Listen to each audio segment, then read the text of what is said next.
Hi everyone, welcome back to another video.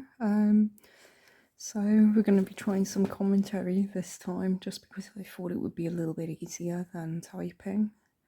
So we'll see how this goes. Anyway, I just wanted to come on and give a little introduction to a personal project I'm going to be working on and documenting here on YouTube. I'm going to be creating 100 British bird illustrations. I know it's not the most original concept in the world, but this is something I've really wanted to do for a long time, and I thought, why not? Let's just start it. I can't keep putting things off, so we're gonna give it a go, see what happens. And I'm not going to be doing this as a 100-day challenge. I know some other artists have done that. Things are a bit too chaotic to do anything like that at the moment, so I'm just gonna try and do a couple a week, or whenever I have a spare day or some spare time, I'm going to be working on this project. So I thought I'd do a little intro video today, and then going forward I think I'm going to do some shorts of all of the birds, so I'll be uploading those and pictures of the final pieces on Instagram and wherever. But yeah, any big updates I will make a video, let you guys know. I'd love to be able to make this into a book at the end, but like I say, we'll see how it goes before we think about anything like that. I'm just going to do them. If anybody has any birds they would like to see, maybe let me know in the comments. As long as they are British birds, I'm open to them. And yeah, I'm going to be doing all these pieces as well. I'm going to do every 9 out of the 10 will be mixed media pieces. So I'm going to be using primarily watercolour pencils, a little bit of gouache, a little bit of traditional pencil to create the vast majority of the illustrations. And every 10th bird, so like number 10, number 20, number 30, etc., I think I'm going to do as more of a proper painting in probably mostly acrylic, maybe a little bit of something else mixed in, but a larger painting with a bit more of a background, a bit more colour, something a bit more fun, just to mix it up a little bit. So yeah, these are all going to be in my style. Don't be expecting how to draw a realistic bird tutorial. That's not what I'm doing here. I'm just doing birds that I find really interesting, or that I have little stories about in my own art style, to build my portfolio, to practice, and to just have a bit of fun. So yeah, I'm going to let you watch the rest of the video now. Just my first bird I've chosen is a gold crest, and the reason for this is basically they're my favourite birds. I rescued one a couple of years ago and I've been in love ever since, so I thought it'd be a great little bird to kick this all off with. So yeah, I'm going to let you watch the rest of the video now. If you have any questions or suggestions, just pop them down below, and thank you for watching. Thank you for all the support and everything. I hope this commentary isn't complete rubbish. So yeah, I'll catch you all later. Thanks, bye.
Thank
you.